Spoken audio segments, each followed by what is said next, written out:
1851 سے پہلے اس دنیا کا کوئی آدمی نہیں جانتا تھا کہ خدائی کا دعویٰ کرنے والے فرعون کی لاش کا کیا ہوا تھا اور اس کی باقیات کہاں ہیں۔ تورات، انجیل اور قرآن مجید میں اس واقعے کا ذکر بڑی تفصیل سے ملتا ہے کہ حضرت موسیٰ علیہ السلام اور بنی اسرائیل کا پیچھا کرتا ہوا فرعون پانی میں غرق ہو کر اپنی فوج سمیت مر گیا تھا، جبکہ حضرت موسیٰ علیہ السلام اور بنی اسرائیل اللہ کے حکم سے سمندر کے پانی میں بننے والے رستے سے گزر گئے تھے۔ اس کے بعد فرعون کا کیا ہوا تھا، اس بارے میں بائبل اور تورات خاموش ہیں، لیکن قرآن مجید میں واضح طور پر اس کا ذکر ملتا ہے۔ سورہ یونس میں فرعون کا انجام کچھ اس طرح بیان فرمایا گیا تھا، بس ہم تیرے بدن کو سمندر سے نکال کر محفوظ کر لیں گے تاکہ تو بعد میں آنے والوں کے لیے عبرت بن جائے۔ یہ واقعہ آج سے 3500 سال پہلے پیش آیا تھا۔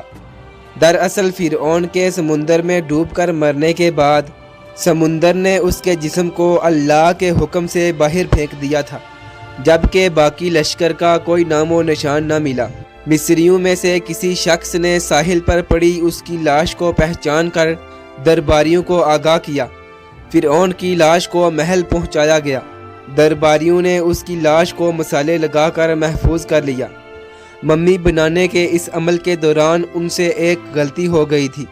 فرعون چونکہ سمندر میں ڈوب کر مرا تھا اور مرنے کے بعد کچھ عرصہ پانی میں رہنے کی وجہ سے اس کے بدن پر سمندری نمک کی ایک تہ جم گئی تھی۔ مصریوں نے اس کی لاش پر اس تہ کو اسی طرح رہنے دیا اور اسے ہنود کر دیا۔ وقت گزرتا رہا، زمین و آسمان نے بہت سے انقلاب دیکھے جن کی گرد کے نیچے سب کچھ دب گیا، یہاں تک کہ فرعون کی ہنود شدہ لاش بھی زمین کی تہ میں چھپ گئی۔ فرعونیوں کے نام صرف کتابوں، ان کی تعمیرات اور لوگوں کے ذہن میں رہ گئے۔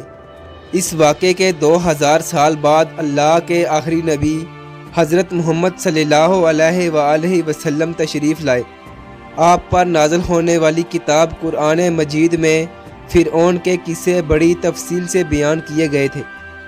سن 1871 عیسوی میں مصر کے ایک شہر الغورنیہ سے تعلق رکھنے والے ایک معمولی چور احمد عبد الرسول کو فرعون کی ہنود شدہ لاشوں کی طرف جانے کا ایک خفیہ راستہ مل گیا۔ وہ اس سرنگ سے داخل ہوتا اور اندر رکھے فرعونیوں کے قیمتی سامان کو چوری کر کے بیچا کرتا تھا۔ ایک دن کچھ لوگوں نے اسے پکڑ لیا اور پولیس کے حوالے کر دیا۔ وہ جس جگہ سے یہ سامان چوری کر رہا تھا وہ دریائے نیل کے قریب تھا۔ وہاں سے ملنے والے راستے کی جب مسلسل کھدائی کی گئی تو وہاں دوسرے ممیوں کے ساتھ اس غرق ہونے والے فرعون کی لاش بھی مل گئی۔ اس کے کفن پر سینے کے مقام پر اس کا نام لکھا ہوا تھا۔ ان ممیوں کو ماہرین قاہرہ لے گئے۔ جب ان ممیوں کا جائزہ لیا گیا تو فرعون کی ممی پر جمے نمک کی تہ سے اس بات کی تصدیق ہو گئی کہ یہ وہی فرعون ہے جس کو اللہ نے پانی میں غرق کیا تھا۔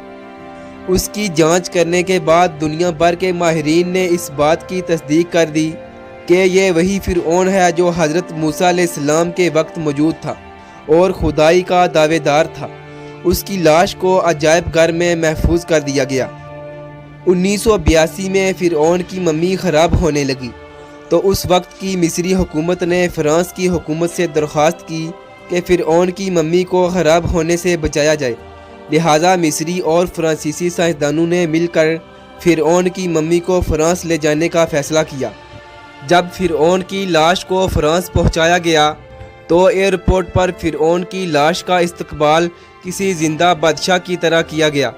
فوجی دستوں نے توپوں کی سلامی دی اور پھر لاش کو ماہر ڈاکٹروں کے حوالے کر دیا گیا۔ اس ٹیم کی سربراہی ڈاکٹر مورس بوکائی نے کی تھی۔ مائکروسکوپ کے ذریعے ممی کے تمام اعضاء کا باریکی سے جائزہ لیا گیا تو معلوم ہوا کہ اس کی لاش میں سمندر کے ذرات ابھی تک موجود ہیں۔ ڈاکٹر مورس نے اس ممی کے بارے میں مزید جاننے کی کوشش کی تو انہیں معلوم ہوا کہ اس ممی کے متعلق مسلمانوں کے نبی حضرت محمد پر اتری کتاب قرآن مجید میں تفصیل سے واقع درج ہیں۔ انہیں علم تھا جہاں سے یہ لاش ملی ہے وہ ایک اسلامی ملک ہے، لہٰذا اس کی تحقیق کے لیے وہ مصر پہنچ گئے۔ انہوں نے مصر کے ایک سائنسدان سے ملاقات کی۔ اس نے قرآن پاک کھول کر ڈاکٹر مورس کو سورہ یونس کی ان آیتوں کا ترجمہ لفظ بہ لفظ سنایا۔ فرعون کا خدائی کا دعویٰ، اس کا پانی میں ڈوب کر مرنا، پانی سے نکال کر اس کی لاش کا حنود ہو جانا اور پھر دوبارہ لاش کا ملنا اور جدید سائنسی طریقے سے اس کی لاش کو محفوظ کیا جانا، ان سب کا اشارہ ایک جانب تھا اور وہ بہت واضح تھا: تجھے بعد میں آنے والوں کے لیے عبرت کا نشان بنا دوں گا۔ ڈاکٹر مورس اس آیت کا ترجمہ سن کر پکار اٹھے: اللہ سچا ہے، قرآن سچا ہے اور اللہ کا نبی سچا ہے، اور کلمہ پڑھا اور مسلمان ہو گئے۔